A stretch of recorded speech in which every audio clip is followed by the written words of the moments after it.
Hi everyone, this is Rehan.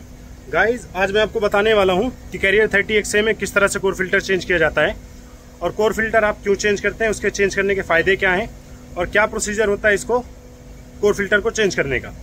तो आपको कभी भी किसी चिलर पे जब कोर फिल्टर चेंज करना हो तो उसको पहले आपको पता होना चाहिए किस वजह से आप चेंज करने, और दूसरा उसके पम्प डाउन का प्रोसीजर आपको पता होना चाहिए।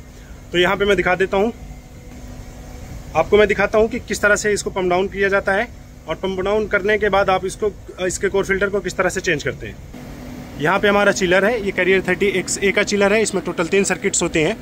इस चिलर में 3 सर्किट हैं, डिपेंड ऑन कैपेसिटी सर्किट कम ज़्यादा हो सकती हैं। अब यहाँ पे देखें, इसके कोर फिल्टर को हम लोगों ने ऑलरेडी निकाल लिया। यहाँ पे ये कोर फिल्टर है इसका, और इसके कोर फिल्टर को हम चेंज करने वाले हैं। तो कोर फिल्टर चेंज करने से पहले हमने इसको पंप डाउन किया था।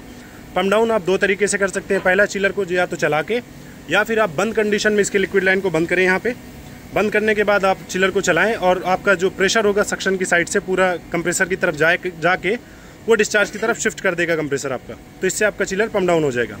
दूसरा तरीका है, चलते चिलर पे आपको बंद करना है। यहाँ पे इसको लिक्विड लाइन को बंद करने के बाद आपको वेट करना है सक्शन की साइड पे। यहाँ पे देखें, सक्शन की साइड पे यहाँ पे आपको प्रेशर देखना है। जब आपका प्रेशर डाउन होने लगे, यहाँ पे ये ऑटोमेटिक डाउन हो जाएगा। ये देखिए 0 है अभी।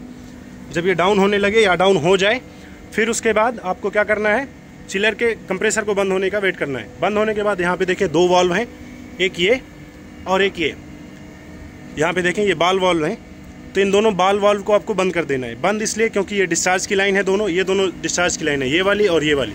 ठीक है, फिर आप इसको बंद जब कर देंगे तो इससे क्या होगा, आपके कंप्रेसर की तरफ प्रेशर वापस रिटर्न नहीं जाएगा। अब ये चीज़ें करने के बाद आपको क्या फॉलो करना है वो बताता हूँ आगे मैं। आपको अब थोड़ी देर वेट करना है गेज का। आप इसके गेज को देखें, ये प्रेशर 0 होना चाहिए। थोड़ी देर तक वेट करें। अगर ये प्रेशर नहीं बढ़ रहा है, अब आप इसके कोर फिल्टर को खोल सकते हैं। यहाँ पे देखें, जैसा कि हमने खोला हुआ है, ये कोर फिल्टर को खोलें। खोलने के बाद अब आप इसको जब चेंज करेंगे तो आपको साइज़ पता होना चाहिए कोर फिल्टर का। ज़्यादातर कॉमन ही आते हैं, D48 ऐसे करके। ब्रांड अलग हो सकता है, आपका इमर्सन हो सकता है, डेनफॉस हो सकता है या कोई भी। तो आपको फिर वो रिप्लेस करने हैं। रिप्लेस करते टाइम आपको क्या करना है, क्लीनिंग करनी है। जैसे कि यहाँ पे देखें, गैस्केट का कुछ हिस्सा रह गया है यहाँ पे, ये आपको प्रॉपर क्लीन करना है। क्लीन करने के बाद अब आप इसका स्ट्रेनर क्लीन करें, इसके कोर फिल्टर का। यहाँ पे देखें, ये स्ट्रेनर होता है इसका, इसके स्ट्रेनर को क्लीन करें। क्लीन करके फिर आप इसके कोर फिल्टर को लगा सकते हैं। आपको ये हिस्सा भी क्लीन करना है। जब आप कोर फिल्टर लगाते हैं तो किस वजह से लगाते हैं वो बता देता हूँ मैं आपको। कोर फिल्टर का काम होता है आपके सिस्टम के अंदर जो मॉइस्चर होता है, सिस्टम के मॉइस्चर को एब्जॉर्ब करना। क्योंकि ये सिलिका जेल के बने होते हैं, तो सिलिका जेल का काम क्या है, वो सिस्टम से मॉइस्चर को एब्जॉर्ब कर लेता है और आपके सिस्टम में मॉइस्चर को जाने नहीं देता। दूसरा, इसको अगर आपको पहचानना है तो आप साइड ग्लास पे देख सकते हैं, जैसा कि यहाँ पे साइड ग्लास होता है। अगर सिस्टम में मॉइस्चर होगा तो इसका कलर चेंज हो जाएगा। तो इससे बचने के लिए, मतलब मॉइस्चर से बचने के लिए हम लोग कोर फिल्टर लगाते हैं। और इसके अंदर जो स्ट्रेनर है और जो कोर फिल्टर है, ये काम कैसे करते हैं, ये देखें। यहाँ पे ये रोक लेते हैं, ये देख रहे हैं आप डस्ट पार्टिकल। इसके डस्ट पार्टिकल को ये लोग ये आपका जो कोर फिल्टर है वो इसके मॉइस्चर को और डस्ट पार्टिकल को रोक लेता है। और दूसरा, जो इसका स्ट्रेनर है, इससे बड़ा अगर कोई इसमें मॉलिक्यूल होगा तो वो उसको प्रिवेंट कर लेगा, सिस्टम के अंदर जाने नहीं देगा। अगर ये सिस्टम के अंदर जाते हैं तो हो सकता है आपके एक्सपेंशन वाल्व में प्रॉब्लम आ जाए, या इवन कि आपके सिस्टम में चोकिंग का इशू आ सकता है। इससे बचने के लिए हम लोग कोर फिल्टर लगाते हैं। पंप डाउन करने का मैंने आपको बता दिया है, कोर फिल्टर चेंजिंग का भी मैंने आपको बता दिया है। और ये लगाए क्यों जाते हैं, इनका अगर ब्लॉकेज है तो आप इसको रिप्लेस क्यों करते हैं। रिप्लेस करने का पर्पज़ ये है कि आपके सिस्टम के अंदर जब मॉइस्चर होगा तो कंटिन्यू अगर वो रहेगा, ब्लॉकेज अगर सिस्टम में आ गई तो आपके सिस्टम पे लोड बढ़ेगा। लोड बढ़ने की वजह से आपकी जो पावर कंजम्पशन है वो बढ़ सकती है, डिस्चार्ज आपका हाई हो सकता है। तो इससे बचने के लिए हम लोग कोर फिल्टर को टाइम टू टाइम जब आप देखते हैं या कोर फिल्टर को देखते हैं, या फिर आपको रूटीन में अगर चेंज करना है तो रूटीन में, अदरवाइज़ आप अगर इसमें प्रॉब्लम आ रही है तो इसको चेंज करते हैं। इसको चेक करने का सबसे बेहतर तरीका है, आपके पास अगर कोई ऐसा थर्मामीटर है जो जिसके प्रोब को यहाँ पे आप फिक्स कर सकें 2 साइड पे, एक इसके इन पे एक आउट पे, इन आउट पे चेक करें आप इसको। आपको बाई हैंड भी कभी कभी लोग देखते हैं और ज़्यादातर बाई हैंड ही देखा जाता है। और दूसरा तरीका है इसके प्रोब को, मतलब आपका थर्मामीटर हो कोई, थर्मामीटर को आप यहाँ पे एक जगह पे जो है ना लगा के इसको इंसुलेट करें, प्रॉपर इसके अंदर एयर ना जाए, और दूसरी तरफ यहाँ पे लगा के इंसुलेट करें। अब आपको टेम्परेचर नोट करना है।